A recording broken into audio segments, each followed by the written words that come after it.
Assalamualaikum warahmatullahi wabarakatuh.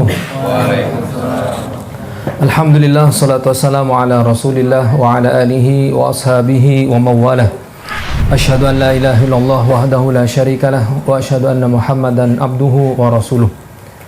Pertama, kita bersyukur kepada Allah subhanahu wa ta'ala, zat yang maha kaya dan maha memberikan kekayaan, di mana tidak ada seorang pun di antara kita yang bisa kaya di dunia kecuali diizinkan oleh Allah subhanahu wa ta'ala. Betapa banyak orang yang bekerja, berusaha, berniaga setiap hari, tidak pernah lelah dia bekerja, sampai hari ini tidak diizinkan oleh Allah subhanahu wa ta'ala menjadi orang yang kaya. Betapa banyak orang yang pekerjaannya sederhana, beribadah dengan sepenuh hatinya, bekerja sedikit mendapatkan hasil yang banyak, dan mereka bisa kaya dengan izin dari Allah subhanahu wa ta'ala. Kita bersyukur kepada Allah subhanahu wa ta'ala, zat yang maha memberikan kita segalanya meskipun kita belum mendoakannya. Kemiskinan yang hari ini dirasakan oleh sebagian orang diizinkan oleh Allah subhanahu wa ta'ala. Maka tidak ada seorang pun di antara kita yang bisa miskin kecuali diizinkan oleh Allah subhanahu wa ta'ala. Tidak ada seorang pun di antara kita yang bisa memiliki motor kecuali diizinkan oleh Allah subhanahu wa ta'ala. Tidak ada seorang pun di antara kita yang bisa memiliki mobil, memiliki rumah, memiliki aset yang banyak kecuali diizinkan oleh Allah subhanahu wa ta'ala. Maka ikhwan dan akhwat rahimakumullah, insyaallah sore hari ini kita akan membahas sebuah tema tentang marwah, pejuang keluarga. Kenapa orang yang berjuang itu mendapatkan keistimewaan? Karena mereka berani mengorbankan. Apa yang mereka korbankan? Sesuatu yang sangat sulit untuk mereka keluarkan. Contoh misalkan, seorang marketing menawarkan unit rumah. Mungkin dalam dirinya ada perasaan malu, ada perasaan tidak enak, ada perasaan khawatir ditolak. Dan semua perasaan ini dia korbankan demi apa? Untuk mendapatkan uang. Uang itu kemudian dia berikan kepada keluarganya. Maka sebelum kita memulai kajian kita, pertama, marilah kita bersyukur kepada Allah subhanahu wa ta'ala. Be thankful, be happy. Kita harus pandai bersyukur dalam setiap keadaan yang Allah hadirkan. Kenapa? Kalau ada seseorang di antara kita yang mengeluhkan kondisinya, ingatlah, kondisi itu menjadi mimpi bagi orang-orang yang tidak punya pekerjaan. Ada orang yang mengeluhkan kesibukannya. Ingatlah, kesibukan itu adalah doa yang belum Allah wujudkan bagi orang yang hari ini statusnya sebagai pengangguran. Bagi orang yang mengeluhkan kemiskinannya, dia lupa bahwa di setiap keluhan masih banyak nikmat Allah subhanahu wa ta'ala yang belum tentu bisa dia pertanggungjawabkan. Mungkin uangnya kurang, mungkin komisinya tidak banyak, tapi dia lupa di rumah anaknya sehat, keluarganya sehat, masih ada bapak dan ibu yang selalu mendoakan setiap malam. Tentu rizki yang seperti ini tidak bisa kita nilai dengan materi. Coba sebelum kita lanjutkan, ada nggak yang bisa memberikan satu alasan kenapa kita harus mengeluhkan kehidupan kita? Apa yang mau dikeluhkan? Uang kurang. Apakah uangnya kurang atau syukurnya yang kurang? Pekerjaan yang terlalu banyak. Pekerjaan yang terlalu banyak atau kitanya yang memang malas. Maka sebelum kita mengeluhkan kondisi kita hari ini, terlebih dahulu bandingkan dengan orang-orang yang hari ini tidak memiliki apa-apa. Pekerjaan mereka tidak punya, penghasilan mereka tidak punya, sahabat-sahabat yang soleh mereka tidak punya, orang yang mengingatkan untuk ketaatan mereka tidak punya. Dan hari ini semua itu diberikan oleh Allah kepada kita. Coba yang akhwat, ada nggak yang mau dikeluhkan? Apa yang kurang dari hidup kita? Pekerjaan ada? Ada. Penghasilan? Ada. Komisi? Ada. Bonus? Ada. Pasangan? Ada. Ada yang punya, ada yang belum punya. Tapi Allah Subhanahu wa taala berfirman, "Wa min kulli syai'in khalaqna zawjaini la'allakum tadhakkarun fafirru ila Allah." Segala sesuatu Allah ciptakan berpasang-pasangan. Ada yang laki-laki, ada perempuan. Ada yang miskin, ada yang kaya. Ada karyawan, ada yang pengusaha. Ada siang, ada malam. Ada panas, ada dingin. Semua Allah ciptakan berpasang-pasangan agar kita mudah untuk bersyukur. Kenapa? Orang yang bersyukur bisa bahagia, sementara orang yang mengeluh tidak bisa bahagia. Ada sebuah penelitian yang dilakukan oleh seorang profesor di Warwick University di UK. Beliau menyebutkan, the happiness makes people more productive at work around 12%. Kebahagiaan itu menjadikan orang bekerja lebih produktif 12%. Artinya, kalau ada orang yang malas bekerja, sebenarnya mereka tidak malas. Mereka hanya kurang bahagia. Karena kalau kita lagi seneng, Pak, kita lagi seneng-senengnya, diberikan pekerjaan sebanyak apapun, kira-kira ditinggalkan atau kita kerjakan? Kita kerjakan. Tapi kalau kita lagi sedih, lagi bad mood, lagi gak enak perasaan, dikasih pekerjaan banyak, dikerjakan atau tidak? Pekerjaan sedikit, dikerjakan atau tidak?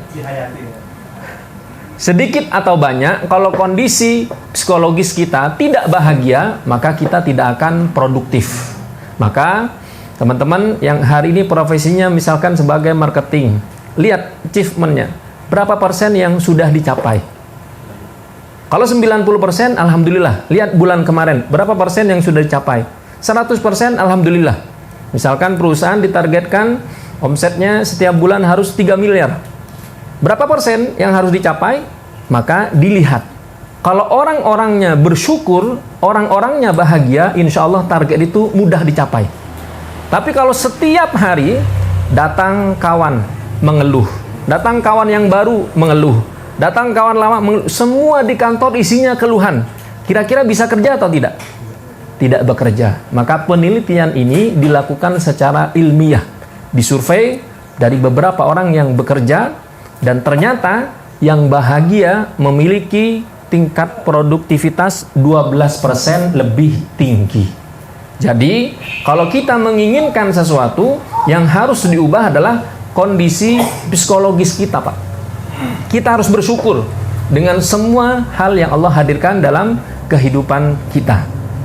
Maka Rasulullah Shallallahu Alaihi Wasallam pernah mengatakan, laisa bi khairikum man taraka dunyahu li akhiratihi wala akhiratuhu li dunyahu hatta yusiba minhuma jami'an. Fa inna dunya balaghun ilal akhirah wala takunu kallan 'alan nas. Kata Rasulullah Shallallahu Alaihi Wasallam dari sahabat Anas bin Malik, bukanlah orang yang terbaik di antara kalian orang yang meninggalkan urusan dunianya untuk mengejar akhiratnya, atau orang yang meninggalkan akhiratnya untuk mengejar dunianya hingga dia mendapatkan keduanya.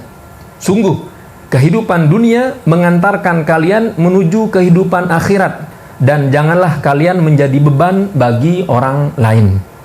Dari hadis ini bisa kita ambil pelajaran bahwa Rasulullah Shallallahu Alaihi Wasallam tidak mengajarkan kita hanya sholat di masjid, tidak mengajarkan kita hanya iktikaf seharian di masjid, tidak mengajarkan kita hanya beribadah yang sifatnya hablum minallah. Tapi Rasulullah Shallallahu Alaihi Wasallam juga mengajarkan kita bagaimana kita bekerja. Suatu ketika Rasulullah Shallallahu Alaihi Wasallam didatangi oleh seorang sahabat. Sahabat ini datang ke Rasulullah minta makanan. Rasulullah perhatikan dari ujung kepala sampai ujung kaki. Ternyata orang ini masih muda dan masih sehat. Maka Rasulullah mengatakan kepada orang ini, apa yang engkau punya? Maka orang mengatakan, ya Rasulullah, aku tidak punya apa-apa kecuali selimut yang ada di rumah. Maka Rasulullah perintahkan, pulanglah engkau, ambillah selimut yang ada di rumahmu. Maka dibawa selimut itu, kemudian Rasulullah tawarkan kepada sahabat yang hadir saat itu. Wahai para sahabatku, kata Rasulullah, siapa yang hendak membeli selimut ini?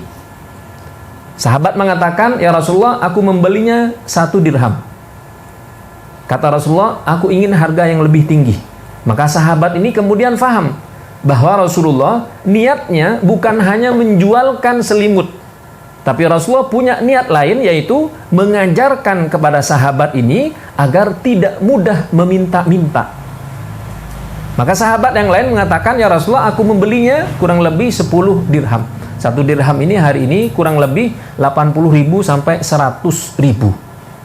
Katakanlah 100.000, maka dibeli dengan harga 1 juta. Kata Rasulullah, sebagian belikan makanan, sebagian belikan kampak, kemudian datanglah engkau ke hutan, cari kayu bakar, jual ke pasar. Jangan datang ke sini, kata Rasulullah, kecuali setelah 15 hari. Maka sahabat ini kemudian pergi. Setelah 15 hari, datang sahabat yang sama, membawa 1 kampak, membawa makanan, membawa uang 10 dirham. Apa yang bisa kita ambil pelajaran? Kalau kita bantu orang, berikan makanan, ketika kenyang, dia pergi. Ketika lapar, akan kembali lagi. Tapi kalau kita ajalkan skillnya, bagaimana dia bisa menghasilkan uang, bagaimana marketing ini bisa closing, bagaimana sales ini bisa menjual barang, maka meskipun tidak ada kita, karena yang kita ajalkan adalah skillnya, insya Allah orang ini akan terus bisa menghasilkan uang tanpa kita harus yang memberinya. Kenapa kita harus bekerja? Kata Imam Al-Munabbih, seorang ulama. Beliau ini lahir tahun 34 Hijriah, wafat pada tahun 113 Hijriah. Lahir di zaman pemerintahan Khalifah Utsman bin Affan radhiyallahu anhu, seorang tabi'in. Ibnu Munabbih mengatakan, al-faqru huwal mautul akbar. Kefakiran adalah kematian terbesar. Kenapa disebut dengan kematian yang terbesar? Karena sebelum mati seperti orang mati. Banyak orang mengatakan uang tidak penting, tapi ingatlah, ketika kita tidak memiliki uang, seakan-akan kita tidak penting.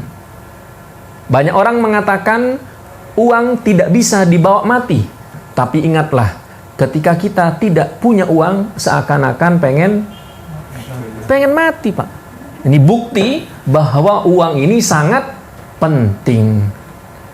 Maka arah kehidupan kita, ikhwan akhwat rahimakumullah, hanya 2. Yang pertama, menuju kemenangan atau menunggu kekalahan. Seorang suami menuju kemenangan atau menunggu kekalahan. Seorang pekerja menuju kemenangan atau menunggu kekalahan.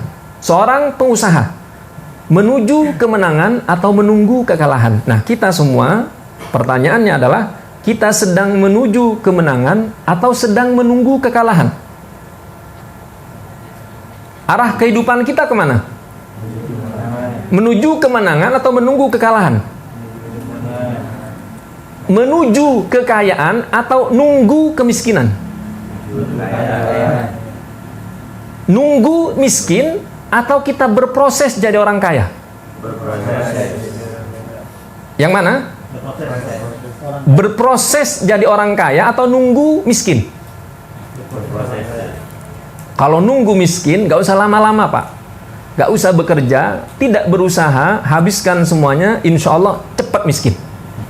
Tapi kalau kita berproses menjadi orang kaya, harus ada sesuatu yang kita korbankan.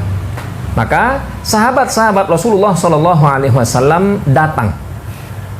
Para sahabat mengatakan, ya Rasulullah, dhahaba ahlud duthuri bil ujur, yusalluna kama nusalli, wa yasumuna kama nasum, wa yatasaddaquna bifuduli a'malihim. Ya Rasulullah, orang kaya bisa mendapatkan lebih banyak pahala. Mereka sholat sebagaimana kami sholat, mereka berpuasa sebagaimana kami berpuasa, dan mereka bisa bersedekah dengan kelebihan harta mereka. Maka dari hadis ini timbul satu pertanyaan, Pak. Lebih baik mana? Jadi orang kaya yang bersyukur atau orang miskin yang bersabar? Miskin yang sabar atau kaya yang bersyukur? Kalau boleh milih dan pasti dikabulkan, kita pilih jadi orang miskin, setiap hari beribadah di masjid, tidak bermaksiat, atau kita jadi orang kaya tapi bersyukur, gemar bersedekah? Pilih yang mana? Coba yang akhwat. Kalau ada pilihan, pengen punya suami yang miskin atau yang kaya? Miskin atau kaya? Pengen punya suami yang miskin atau suami yang kaya? Yang ikhwan. Pengen punya istri yang miskin atau istri yang kaya? Kalau ada dua pilihan, Pak, dan dua pilihan itu pasti kita dapatkan, maka sebaiknya kita pilih menjadi orang kaya yang bersyukur. Kenapa? Karena orang miskin yang sabar akan mendapatkan pahala dengan kesabarannya, tapi tidak bisa membantu orang lain, tidak bisa bersedekah, tidak bisa membangun masjid, tidak bisa membangun pesantren, tidak bisa bikin perusahaan, tidak banyak bayar zakat, tidak banyak infaknya. Kenapa? Karena tidak ada sesuatu yang mereka berikan. Dengan kemiskinannya bisa masuk ke dalam surga kalau sabar. Orang kaya, apakah lebih baik daripada orang miskin? Belum tentu. Orang kaya yang bertakwa lebih baik daripada orang miskin yang bertakwa. Kalau dua-duanya sama-sama bertakwa, mana yang kita pilih? Orang yang bertakwa miskin atau orang yang bertakwa kaya? Miskin atau kaya? Miskin atau kaya?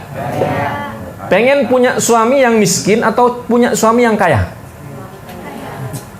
Suami miskin tapi ganteng atau jelek tapi kaya?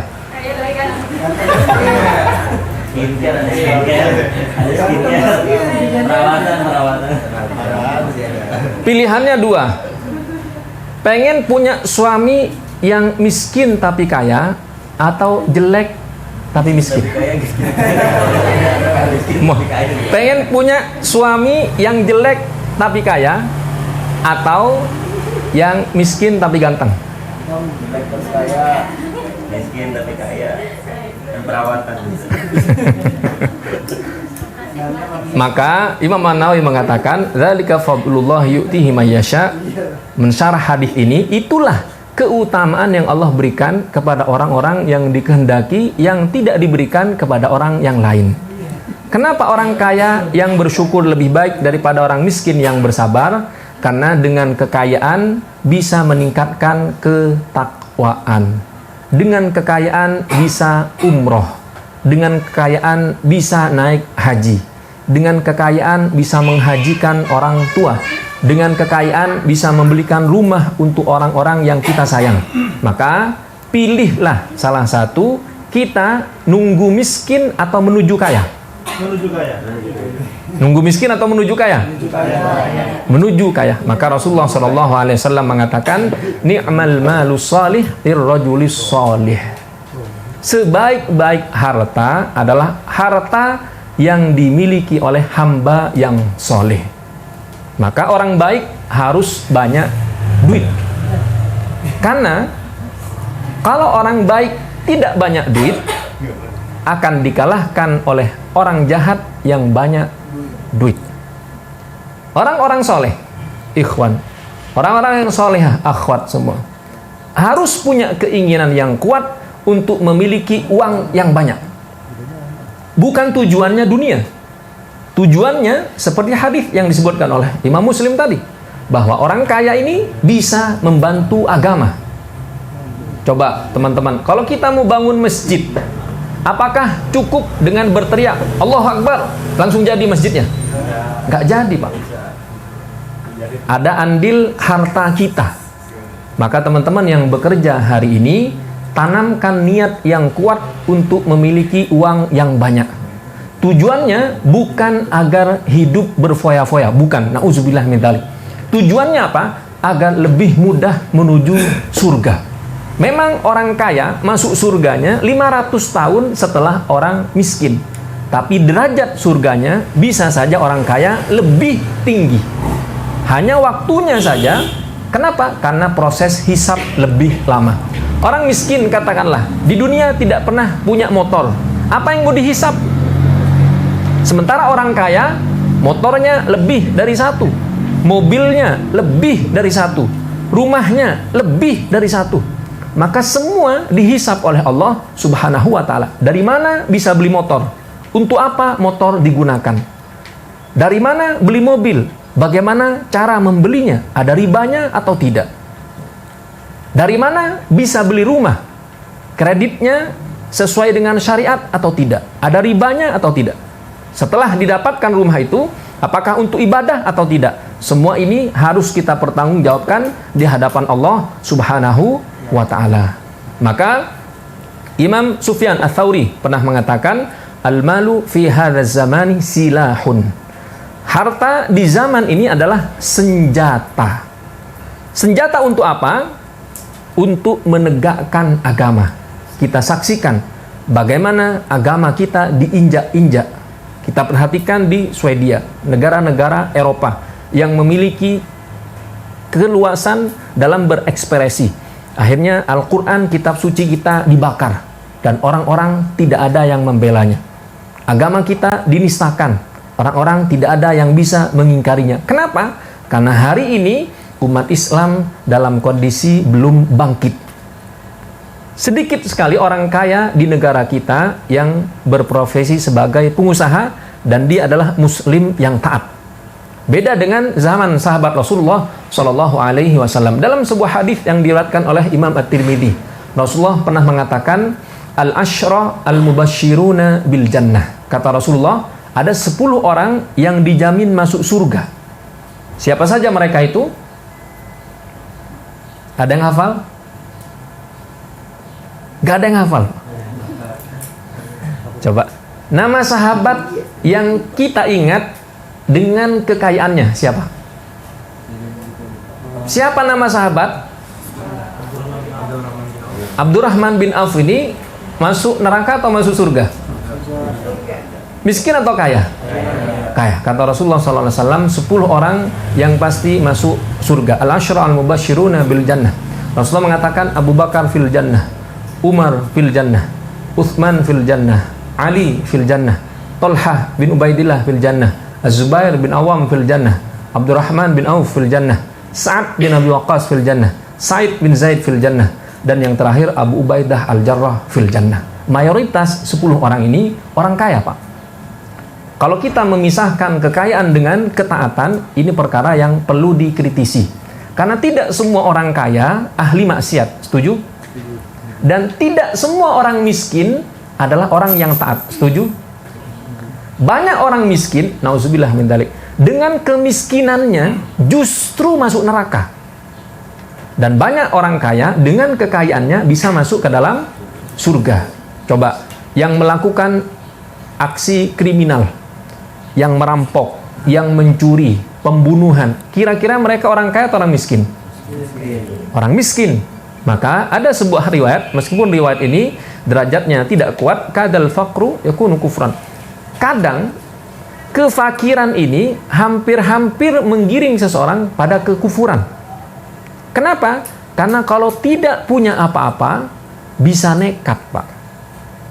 Kenapa orang bisa tidak bermaksiat, bisa tidak mencuri, bisa tidak merampok, bisa tidak membunuh? Salah satunya karena kita diizinkan oleh Allah Subhanahu wa ta'ala punya penghasilan setiap bulan. Tidak bisa kita bayangkan kalau pekerjaan yang hari ini sudah melekat kepada kita, penghasilan yang setiap bulan sudah kita dapatkan secara rutin, tiba-tiba Allah ambil, Pak. Sementara meskipun penghasilan tidak rutin, pengeluaran tetap rutin. Ada fixed cost bulanan yang harus kita keluarkan. Listrik di rumah, PDAM di rumah, SPP anak, belanja istri, hadiah untuk orang tua, makanan, minuman. Ini harus kita tetap berikan meskipun orang itu tidak berpenghasilan. Maka Imam Sufyan Ats-Tsauri mengatakan, al-malu fi hadzal zaman silahun. Harta, kekayaan di zaman ini adalah senjata. Untuk apa? Menegakkan agama. Coba, kalau kita diizinkan oleh Allah Subhanahu wa ta'ala menjadi orang kaya, punya uang 100 triliun, Pak. Dari 100 triliun ini, bisa nggak kita bikin 1000 masjid? Bisa atau tidak? Dari 100 triliun ini bisa nggak kita bikin 1000 pesantren? Semua gratis. Orang mudah belajar agama, orang menghafalkan Al-Quran tanpa memikirkan biaya. Yang kaya bisa mendapatkan haknya, yang miskin tidak mampu bayar juga bisa mendapatkan pendidikan agama yang layak, bisa mendapatkan makanan yang enak. Kira-kira enak nggak jadi orang kaya? Pertanyaannya adalah, kalau sudah kaya, apakah tetap taat beragama? Ada jaminan? Mas siapa? Siapa? Mas Dari. Kalau Mas Dari punya uang hari ini 100 miliar.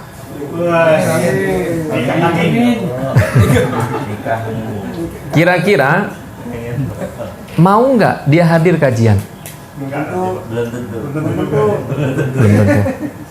Sibuk lagi. Mau nggak dia sholat maghrib berjamaah? Gak ada waktu. Mau nggak besok sholat Jumatan hadir lebih awal? Mau nggak ketika khotib menyampaikan khutbah nggak tidur? Belum tentu.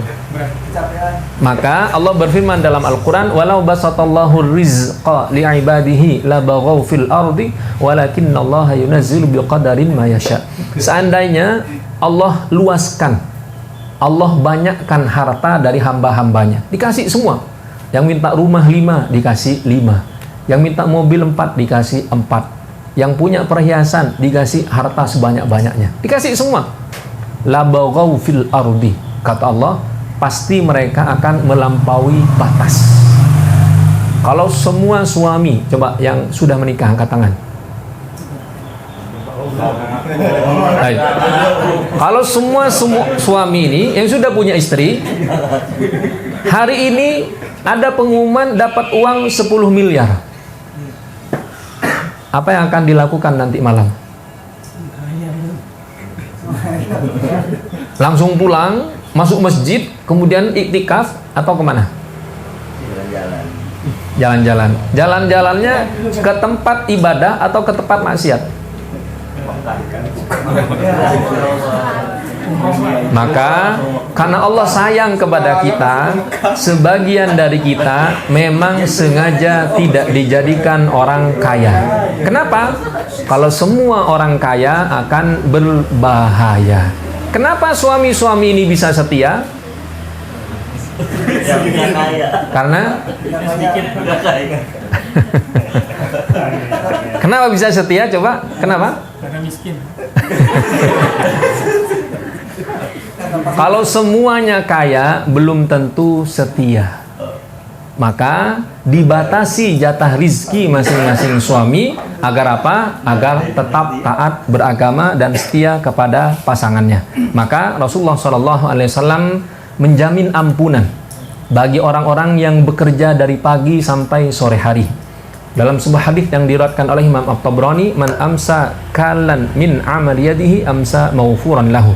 Rasulullah mengatakan, siapapun yang kelelahan di sore hari karena bekerja, maka saat itu diampuni dosanya. Dari pagi kita bekerja, siang bekerja, habis makan siang ngantuk tapi ditahan, nggak mau tidur. Kenapa? Karena terikat dengan akad. Tidak boleh tidur saat jam kerja. Kita tahan, Pak. Padahal mata sudah ngantuk luar biasa. Karena adanya kewajiban, maka kita harus korbankan kantuk itu. Maka sore hari dia kelelahan, kata Rasulullah, diampuni dosanya. Karena apa? Karena bekerja. Setelah dia bekerja, mendapatkan penghasilan, kemudian penghasilan itu diberikan kepada keluarganya. Maka dalam Al-Quran surat Al-Muzammil ayat 20, Allah Subhanahu wa ta'ala berfirman, wa akharuna yadribuna fil ardi yabtaghuna min fadlillah wa akharuna yuqatiluna fi sabilillah faqra'u ma tayassara min. Orang-orang yang berjalan di muka bumi mencari sebagian karunia Allah, dan orang-orang yang lain lagi berperang di jalan Allah. Artinya, kata Imam Al-Qurtubi dalam tafsir Al-Jami' li Ahkamil Quran, beliau menyebutkan Allah menyetarakan antara orang-orang yang berjihad di jalan Allah dengan orang-orang yang mencari nafkah. Artinya, Kalau dua-duanya meninggal di waktu yang sama, maka keduanya akan masuk ke dalam surga. Orang yang berjihad, berperang, mati dalam medan peperangan, masuk ke dalam surga sebagai syahid. Begitu juga dengan laki-laki yang bekerja mencari nafkah. Ketika dia bekerja kemudian mati, dia pasti matinya mati syahid. Kenapa? Dua-duanya sedang beribadah. Maka kalau kita diberikan kesempatan oleh Allah Subhanahu wa taala untuk berjihad, harus maksimal. Kenapa harus maksimal? Karena banyaknya pahala berbanding lurus dengan banyaknya yang kita korbankan. Ada orang sholat sunnah ba'diyah zuhur 2 rakaat dengan orang sholat sunnah di malam hari 2 rakaat. Mana yang lebih besar pahalanya? Sholat sunnah yang dilakukan di siang hari atau sholat sunnah yang dilakukan di sepertiga malam? Mana yang lebih besar pahalanya? Berzikir di siang hari dengan berzikir di malam hari ketika orang semua sudah tidur. Di malam hari. Maka Allah melebihkan pahala karena lebihnya pengorbanan. Kalau di siang hari semua orang tidak tidur, Pak. Mudah kita untuk sholat sunnah. Di malam hari ketika banyak orang tidur, kita bangun wudu, sholat tahajud. Karena banyak yang kita korbankan, maka banyak juga yang kita dapatkan.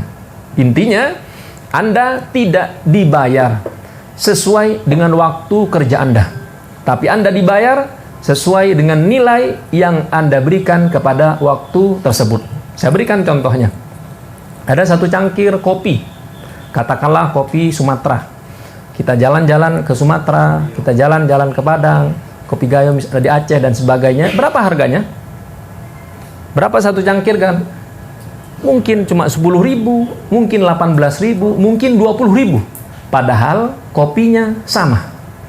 Tapi kok coba teman-teman masuk ke Starbucks, pesen kopi satu cangkir. Berapa harganya? 45.000, 75.000, 80.000. Apa yang membedakan? Apa ukurannya? Tidak. Warnanya? Tidak. Yang membedakan adalah nilai yang diberikan kepada kopi tersebut. Maka teman-teman punya waktu sama 24 jam. Pekerja katakanlah 9 to 5, dari jam 9 sampai jam 5 sore.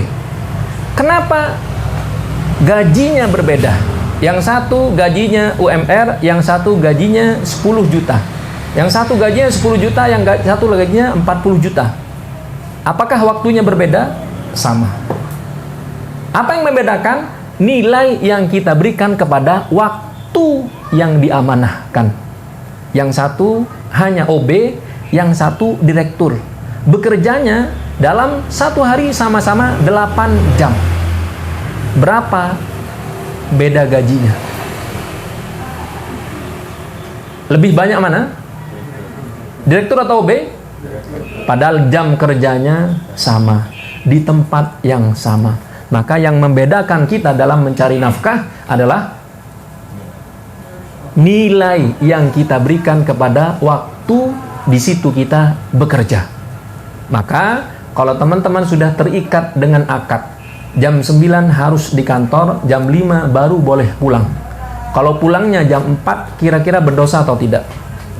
Berdosa. Mungkin bos tidak tahu, atasan tidak tahu, tapi yang menggaji bos itu, yang memberikan rizki kepada atasan itu, tahu atau tidak? Allah tahu atau tidak? Tahu.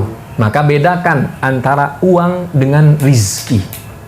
Uang ini Pak bisa habis, rizki lebih luas. Nah ini yang membedakan antara materi dengan rizki. Kalau materi bisa diukur sedikit atau banyak, tapi kalau rizki ukurannya sempit atau luas. Banyak orang miskin, sedikit hartanya, sedikit materinya, luas rizkinya. Banyak orang kaya, banyak hartanya, sempit rizkinya. Contoh, ada orang kaya, katakanlah gajinya 150 juta satu bulan, punya rumah di Pondok Indah, punya rumah di Menteng, punya rumah di tempat-tempat yang premium. mobilnya mewah. Begitu masuk restoran, yang dia pesan apa? Hanya telur sama air, Pak. Padahal di situ banyak makanan enak. Dia mau beli jeroan, nggak bisa. Diabetes.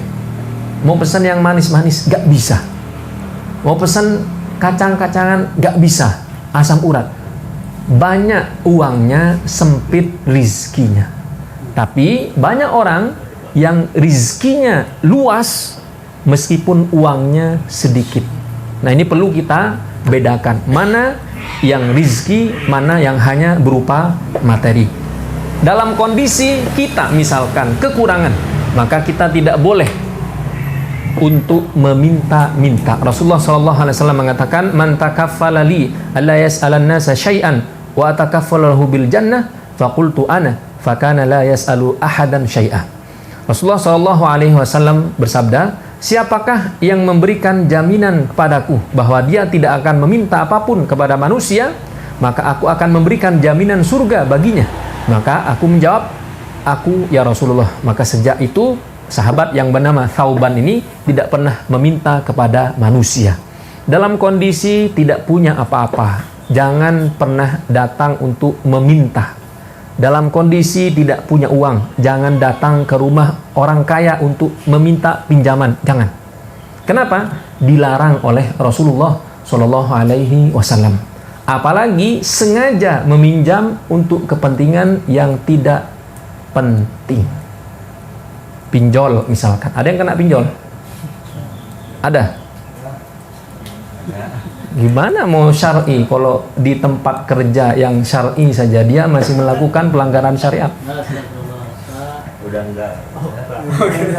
Yang kena pinjolnya harus segera diberantas.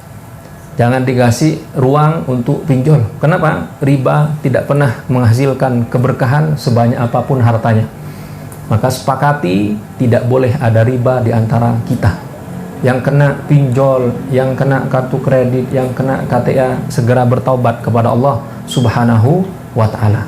Dalam kondisi miskin, tidak boleh kita minta kepada manusia.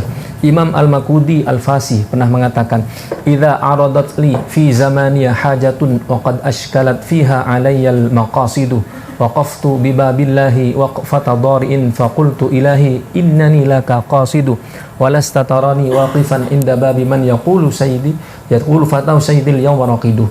Beliau pernah mengatakan, seorang ulama dari mazhab Maliki, "Idza aradat li fi zamaniya hajatun wa qad ashkalat fiha alayya al-maqasidu." Ketika aku dihadapkan dalam kondisi yang sangat sulit dan permasalahan itu harus segera diselesaikan.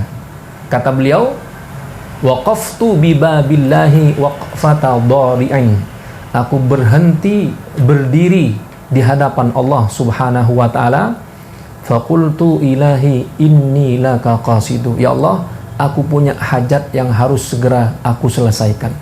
Dan beliau berjanji, ketika sudah berdoa kepada Allah, sudah minta kepada Allah, sudah bermunajat kepada Allah, sudah sholat tahajud, sudah sholat sunnah, maka beliau berjanji, walasta tarani waqifan inda babi man yaqulu fatahu sayyidil yawma raqidu. Ya Allah, aku berjanji, engkau tidak akan pernah melihatku berdiri di depan rumah orang kaya yang pembantunya akan mengatakan, mohon maaf, hari ini majikanku sedang istirahat. Artinya apa? Ketika ada orang miskin datang ke rumah orang kaya untuk pinjam uang, kira-kira dikasih pinjam atau tidak? Kasih pinjam atau tidak? Lagi susah, Pak, datang ke rumah orang kaya, dikasih pinjaman duit atau tidak? Dikasih atau tidak? Belum tentu. Meskipun itu saudara, meskipun itu ipar, meskipun itu kawan lama, sahabat, kalau sedang susah, uang tidak kenal dengan saudara. Maka beliau mengajarkan tauhid yang luar biasa. Meskipun sedang susah, jangan pernah minta-minta. Meskipun sedang tidak punya, jangan pinjam uang. Mendesak Ustadz, jangan pinjam uang. ada sebuah wasiat dari cucu Umar bin Khattab, yaitu Umar bin Abdul Aziz. Beliau pernah mengatakan, usikum alla tudayinu wa illa walau labistumul aba'u fa inna ad-daina dhullun bin nahari wa hammun bil lail. Aku wasiatkan kepada kalian, jangan pernah berhutang, karena utang itu adalah kegelisahan di malam hari, kehinaan di siang hari. Kalau punya utang ke kawannya, kira-kira kalau ketemu baik-baik saja atau sudah tidak nyaman, Pak? Tergantung yang minjem atau tergantung yang ngasih pinjem? Minimal tidak enak kalau ketemu. Minimal kalau orangnya ada di grup WA, tidak enak kalau kita akan komen. Padahal lagi lucu-lucunya, Pak. Kita mau kirim emotion ketawa, gak enak. Kenapa? Ada orang yang punya uang belum kita kembalikan. Padahal di dunia maya, apalagi di dunia nyata. Contoh, Fulan, si A dan si B berdebat. Argumennya sama-sama kuat. Yang membedakan, si A punya utang kepada si B. Siapa yang menang? Yang punya utang atau yang punya uang? Yang punya uang akan menang. Maka para ikhwan dan akhwat sekalian, tanamkan dalam diri kita untuk tidak sekali-kali pinjam uang kepada siapapun, dalam kondisi apapun. Mintalah kepada Allah, pasti akan dikabulkan doa-doa kita. Wallahu ta'ala a'lam bissawab. Ini yang bisa kita pelajari pada sore hari ini. Sebelum kita tutup, jika ada pertanyaan kami persilahkan.